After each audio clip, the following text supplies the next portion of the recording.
কারো সন্তান মারা গেলে সে কি বাবা মায়ের জন্য সুপারিশ করবে? যদি কারোর সন্তান মারা যায়, ছোট বাচ্চা মারা যায়, নবী করিম সাল্লাল্লাহু আলাইহি সাল্লামের হাদিসের আলোকে তার জন্য দুটি সুসংবাদ আছে।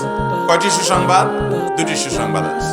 এর ভিতরে একটি সুসংবাদ হলো, যদি কোনো আল্লাহর বান্দা তার সন্তান দুনিয়া থেকে চলে গেছে, এই জন্য সে সবর করে, এই জন্য সে ধৈর্য ধারণ করে, হাহুতাশ না করে, মালাকুল মউতকে গালিগালাজ না করে, ভাগ্যকে গালিগালাজ না করে, জামা কাপড় ছেঁড়াছিড়ি, ভাঙচুর, বুক ছাপড়ানো, মাথায় আঘাত করা, গালে আঘাত করা, এরকম অসহনশীলতার কোনো কাজ না করে, যে আপনজন বিদায়ে মানুষের কষ্ট হবে, চোখের পানি আসবে, কিন্তু মানুষ বেসবর হবে না, মানুষ আল্লাহর প্রতি অধৈর্যশীল হয়ে কোনো কুফরি কালাম বলবে না, আল্লাহর ফয়সালাকে মেনে নিবে। নবী সাল্লাল্লাহু আলাইহি সাল্লামের এই হাদিসে বলছে, আল্লাহ তাআলা তখন ফেরেশতাদেরকে বলবেন, আমারে বান্দা যেহেতু সবর করেছে, তোমরা সাক্ষী থাকো, আমি তাকে জান্নাতে একটা প্রাসাদ দিব, যেটার নাম হলো বাইতুল হামদ বা প্রশংসার ঘর।